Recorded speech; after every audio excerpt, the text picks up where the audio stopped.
O Maduro derrubou 10 aeronaves em um dia, que ele falou que bateu o recorde mundial, e ligou, mandou botar lá, avisa aí pro Trump que agora a gente não precisa mais me atacar, que eu tô destruindo a mim mesmo. A Venezuela não será plataforma para o crime transnacional. Aqui não se produz, não se processa, não se consome e muito menos seremos plataforma de passagem desses produtos ilegais, afirmou o comandante da Força Aérea Nacional Bolivariana. Então, assim...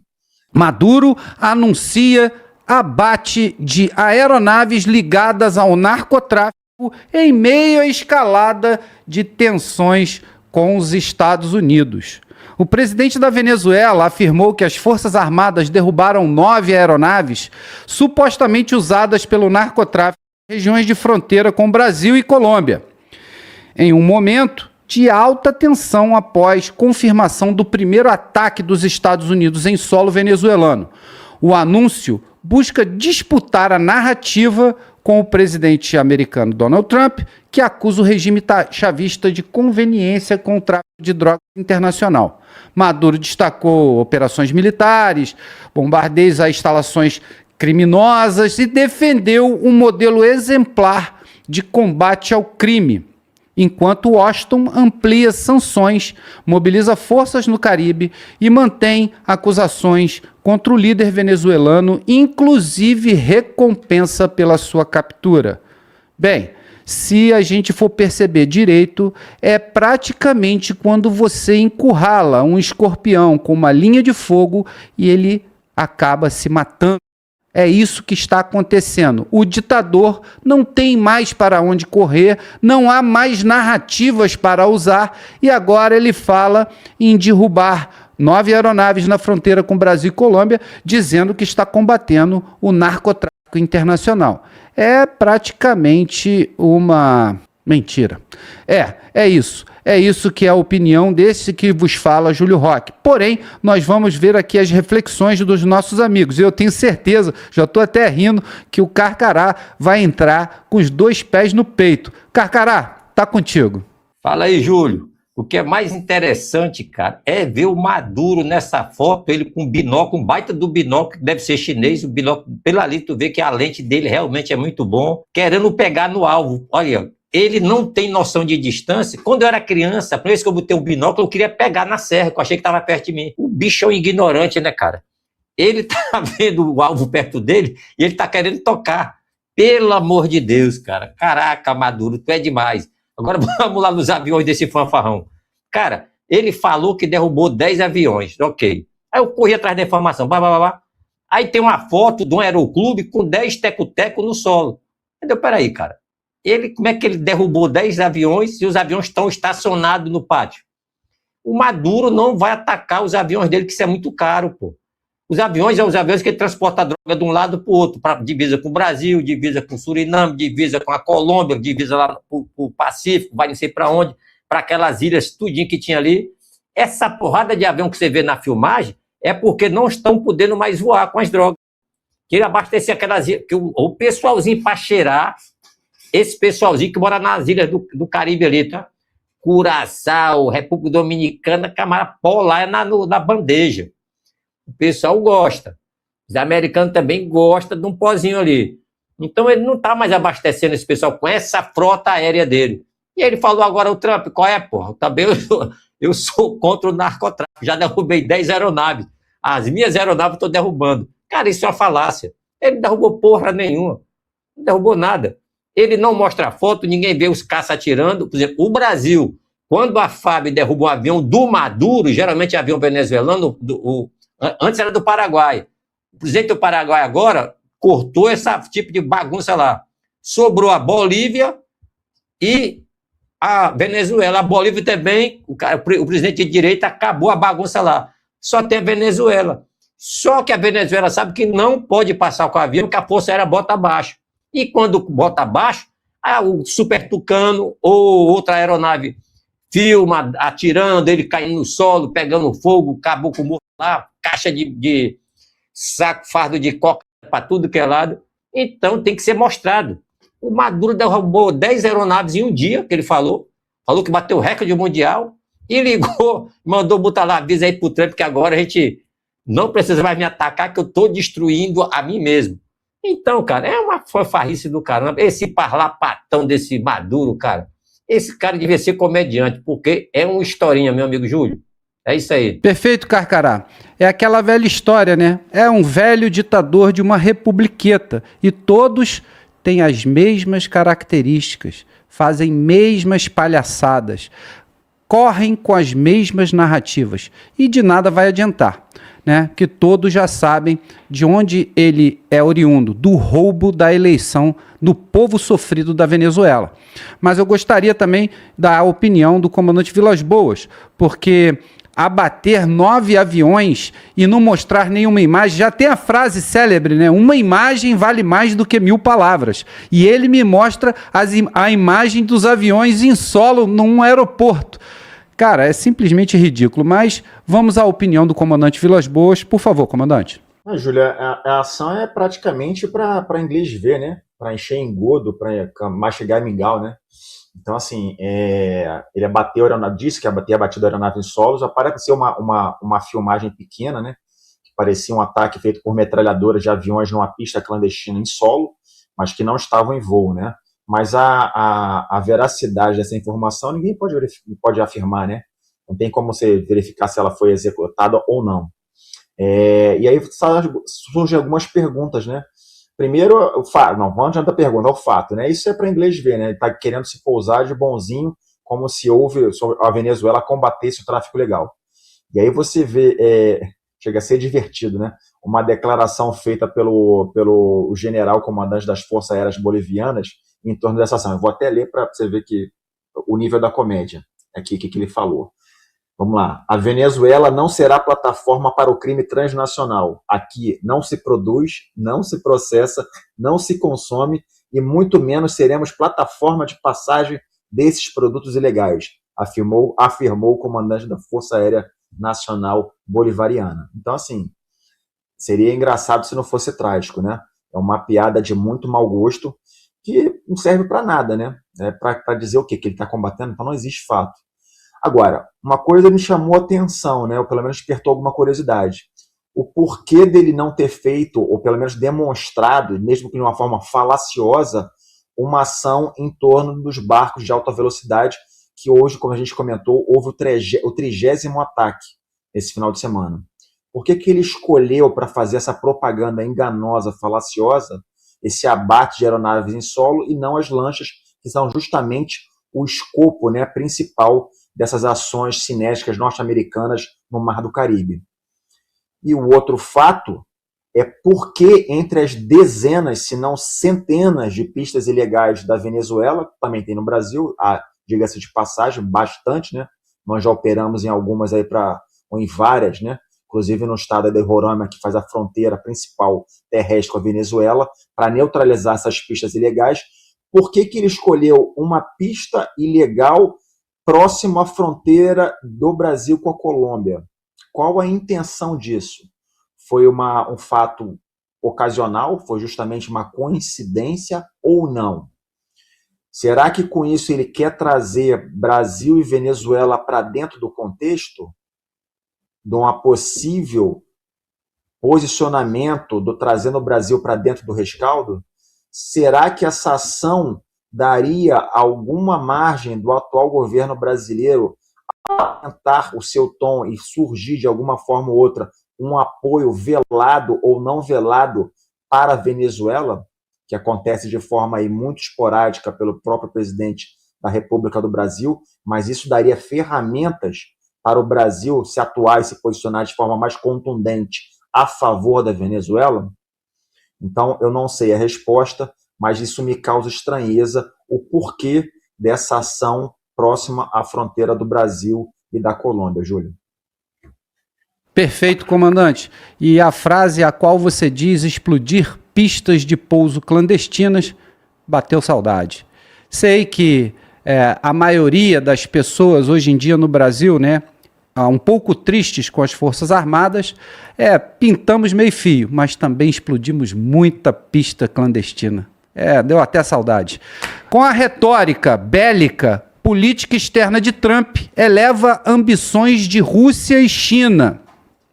A política externa dos Estados Unidos sobre o governo de Donald Trump tem adotado uma retórica mais coercitiva e militarizada, enfocando pressões econômicas, diplomáticas contra adversários como Rússia e China, o que pode acabar fortalecendo a ambição geopolítica dessas potências ao explorarem as contradições estratégicas americanas e, às vezes, encontrar espaços de cooperação entre si.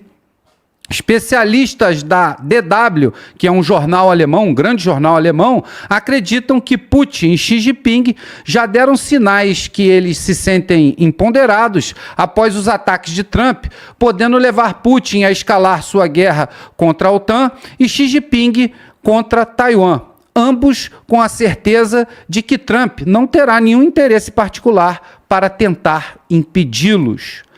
Bem, o que nós vemos é que com essas ações do governo americano de Donald Trump, isso incita os outros países, como Rússia e China, a agirem, né, com o próprio poder nos seus interesses. Que interesses serão esses? A China com interesse asiático em Taiwan e Putin com o interesse de arredar e enxotar a OTAN das suas fronteiras ali, principalmente na Ucrânia. Então, com essas atitudes, será que Trump está incitando os outros países, que são praticamente adversários geopolíticos, a fazerem o que querem fazer? Bem, venho repercutir com o Carcará. Carcará, é muito interessante essa atitude, né, desse novo governo americano sobre a égide de Donald Trump. Mas isso não incitaria os outros países, como China e Rússia, a também tomarem medidas parecidas, mais militarizadas e mais enérgicas? Fica a pergunta. Tá contigo, Carcará. Pô, boa pergunta, Júlio. Eu vou responder, mas para quem assiste o Fala Globo, eu já respondi isso há muito tempo. O que acontece? Eu falei, antes do Trump ser eleito, eu falei, o Trump vai ser eleito, ele vai se juntar com Vladimir Putin, quem assiste o Fala Globo sabe que eu sei, e com Xi Jinping. Isso é um pensamento, só ninguém no planeta tocou nesse assunto, sou eu, só digo, cara, essa porra é tudo jogo de poder. O Xi Jinping não é inimigo do Trump, isso aí todo mundo sabe que não é, o Xi Jinping não é inimigo do Trump, eles têm interesse pelo país deles, porque se dão bem até demais. O Trump não é inimigo do Putin, todo mundo sabe disso, que o Trump não é inimigo do Putin. E o presidente de Israel não é inimigo do Putin, nem o Putin é inimigo do presidente da China, nem o da China é de Israel. Olha só o trauma todinho. O único patinho feio que fica aí é o presidente do Brasil, o presidente do Irã, o presidente do país X, do país Y. Erradamente, o Brasil está nesse jogo de não ser o queridinho desse pessoal aí. Erradamente. Por falta de visão geoestratégica. Culpa do senhor Lula que não troca o praga do assessor dele chamado Celso Amorim, que é um dos caras mais burros que eu vi na minha vida. Só fala merda, só dá bisu furado esse cara. Então vamos lá. O que acontece? Teve aquela visita do Vladimir Putin lá no Alasca. Vocês lembram disso, né? O cara foi recebido em tapete vermelho, os caça-bombardeiro B1, B2, caça invisível, disco voador, tudo que tinha de bom e do melhor, o Trump apresentou para o Putin como forma de admiração, confraternização e tal. Tu acha que esse cara, que o Trump está fazendo o que ele faz e o Putin faz o que ele faz, eles não conversam quase todo dia? Antes de dormir, os caras dão boa noite um pro outro, só não dão um beijinho, cara. O Putin e o Trump e o Xi Jinping, esses caras são os donos do planeta, eles que manobram. Embora a Rússia não tenha o dinheiro nem do Brasil, mas os caras têm uma dimensão continental que começa na Europa e termina lá no muro dos Estados Unidos. E o cara simplesmente tem a maior reserva de gás e de petróleo do mundo, junto com a Venezuela e a Arábia, pô. E gás, a Rússia é insuperável em reserva de gás. Os caras vendem gás para o mundo todo. Essa guerra está rolando, a China está se dando bem à Índia. Ah, não quero o gás do russo. A China, caraca, vou só dar uma ideia aqui para vocês saberem de uma coisa. Quando não estava em guerra com a Europa, para comprar o gás russo, tinha que entrar na fila. Então a China ficava toda hora reclamando com o Putin. Porra, cara, manda gás para mim, mas não posso, que eu estou fornecendo para a Europa. Entrou em guerra. Todo o gás está indo para a Rússia, para a China e para a Índia. É por isso que a economia americana não cai. Entendeu? E para a China essa guerra é boa demais, e para a Índia. E o Putin não quer, o Trump não quer saber desta porra de guerra, não quer confusão com o Putin. Então, os três estão combinando, cara, estão combinando. Então, eu falei, o Trump vai deixar a China tomar Taiwan. O Trump não vai trocar bala com a China por causa que a China quer pegar um local, uma ilha que é dele. Seria a mesma coisa do Brasil, a Ilha da Trindade ou Ilha de Fernando de Noronha se emancipar, o Brasil ir lá pegar a ilha de volta e chegar a um país qualquer, a França, por exemplo, não. A ilha de Fernando de Noronha não é de vocês, não. Agora é independente. O Brasil não é nosso. Vamos pegar essa porra aí. Entendeu? É um negócio muito... Cara, não estou querendo dizer que o povo de Taiwan tem o mesmo pensamento ideológico da China territorial, que também é China, lá é China. É China democrata e outra é China comunista, né? São duas Chinas. Os dois países têm o nome de China oficial. Não estou querendo dizer que eles são iguais, mas são irmãos, cara. É a mesma coisa da Coreia do Sul, tá lutando com a Coreia do Norte, tinha uma babacada do caralho. E se depender do Trump, a Coreia do Norte e a Coreia do Sul vão se unir, pô. Entendeu? Você não vê o Trump arrumando confusão com o baixinho dos foguetes lá. Nem arrumando confusão com o Putin, nem com o Xi Jinping. A guerra com a Xi Jinping é comercial. O que atrapalha é a ilha de Taiwan. Vou mandar real. O que é que o Trump quer? Que o presidente lá de Taiwan fala assim, meu irmão, vocês são chineses, pô, para de história, pô. Cara, a Taiwan é um negócio tão doido que a ONU não reconhecia, depois reconheceu, depois não reconheceu. Aí tem país que reconhece, outro não reconhece. Então fica naquilo, ou seja, é um Fernando de Noronha, que é do Brasil, mas, cara, eu não sou mais porque eu tô afastado. E porque no ano tal a gente brigou. Isso é babacada, entendeu? É a mesma coisa da Rússia com a Ucrânia tá lutando porque o Biden e o Obama foi lá, fez a confusão dos caralhos. E o Trump não quer saber desse negócio. Então, cara, tudo que eles fazem, é como você sempre fala, Júlio, tudo que eles fazem é combinado. Ó, tu faz isso, que eu faço isso, tu vai para lá, que eu venho para cá. E deixa a Europa para lá, deixa a América Latina comigo, tu cuida para lá, mete a porrada para cá. Só não pode pegar pesado, pô, senão eu vou ter que, porra, trocar tiro contigo. É nesse ritmo aí, tá bom, camarada? É desse jeito que eu vejo as coisas. Ainda digo mais, eu ainda continuo apostando que Trump, Putin, Xi Jinping vão montar uma aliança planetária. E vou falar o resultado. Ou o planeta se ajeita ou vai tudo pros caralho. Porque não tem como ter oposição contra esses três gigantes unidos nesse planetinha azul flutuando aqui na Via Láctea. É isso aí, meu amigo. Muito bom, Carcará. E interessante de falar isso, né, depois dessa breve explanação do Carcará, é falar que a Índia anda meio sumida. Né? A Índia era palco de várias notícias na geopolítica e meses sem falar nada de China, o mesmo com a Turquia. Então, são países que estão se movimentando silenciosamente. E cabe também salientar o que Carcará falou. São 3 países do planeta, Estados Unidos, China e Rússia, que influenciam todo o resto do planeta. Essa é a verdade. E entre eles não há combate, e sim acordos. Quem tem poder e tem dinheiro, né, poder financeiro e poder político, geopolítico, sabe o que faz, sabe o que fala. E como eu falo sempre, não cai uma folha da árvore que não esteja planejada. E não há almoço de graça. Comandante Vilas Boas, gostaria agora da sua opinião sobre essa matéria. Júlio, esse assunto ele é vastíssimo, né? Porque justamente quando a gente está olhando de uma forma, dá um passo atrás e vê essas grandes movimentações que estão acontecendo hoje, ele já dá a intenção do que esse chamado grande tabuleiro do mundo, né? Essa grande ordem mundial aí, ou nova ordem mundial, como é que ela está, para que caminhos ela está se direcionando.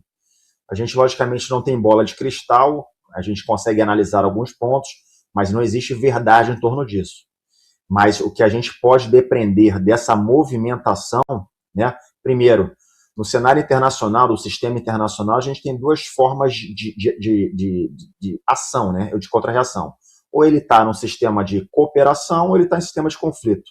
Então, são essas duas grandes ferramentas que regem as relações internacionais mundo afora. Então, essa movimentação dos Estados Unidos, Rússia e China, elas trazem para a gente algumas possibilidades.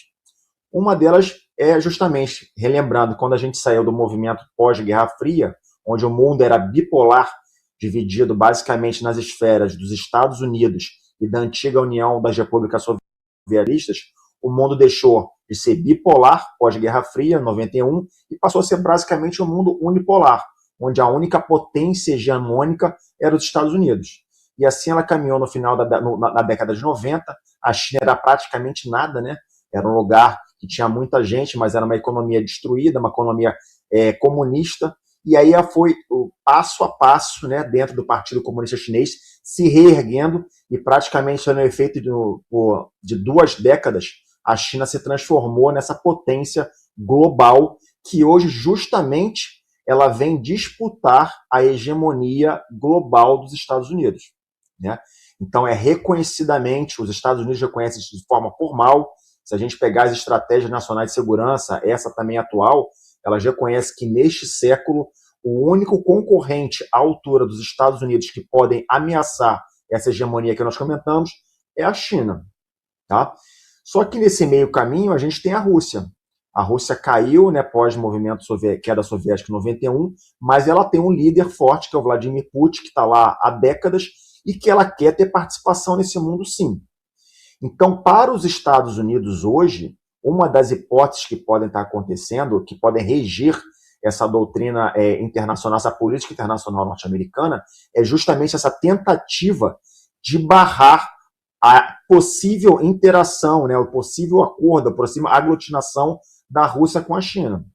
Se isso acontecer de uma forma muito grandiosa, esse poderia ser o que a gente chamaria do pior cenário para os Estados Unidos, porque ele teria do outro lado a Rússia e a China unidas.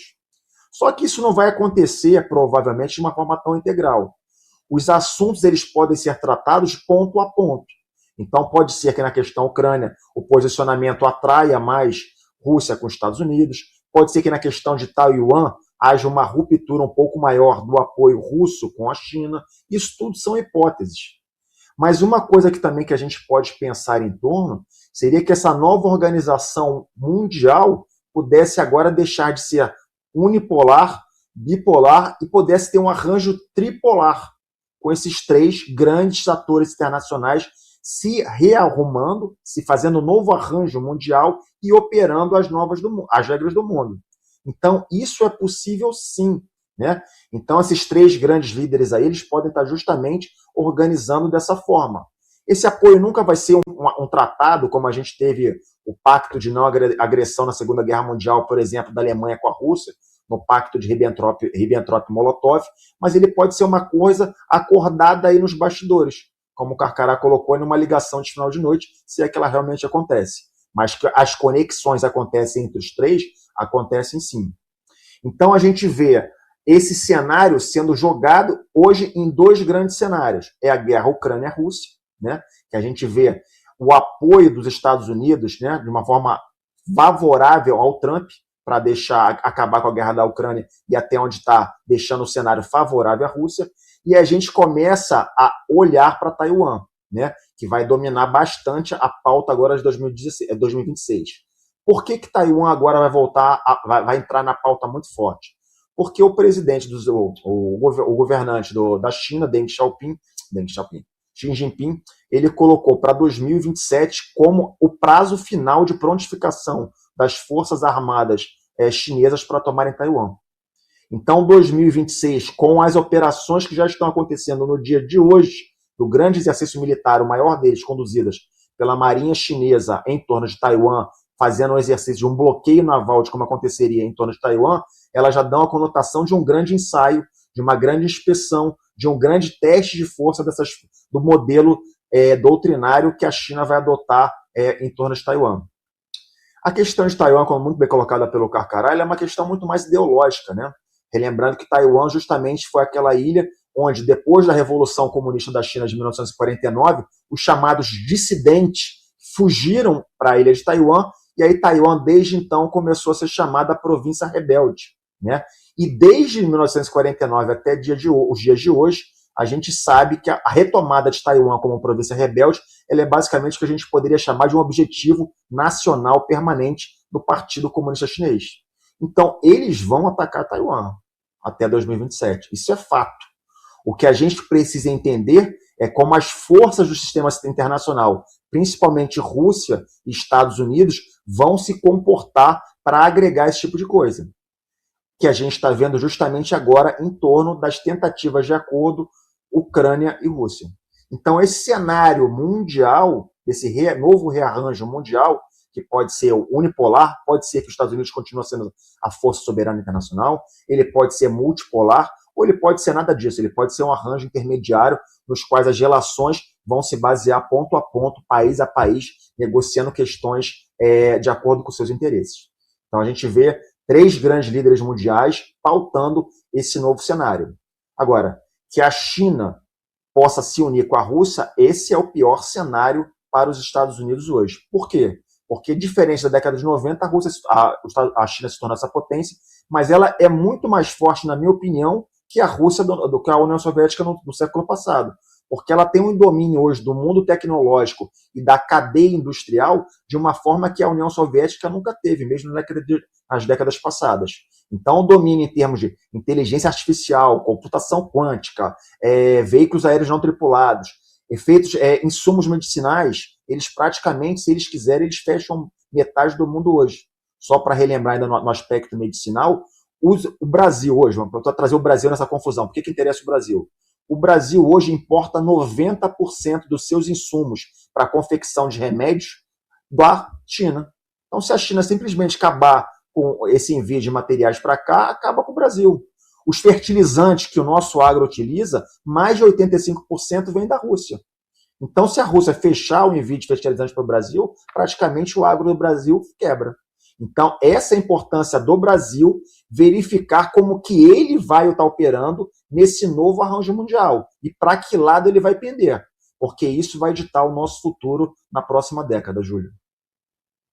Perfeito, comandante Vilas Boas. E eu vou salientar aqui uma coisa que a gente já repercutiu no canal, que é a reunião do Alasca, citada pelo Carcará.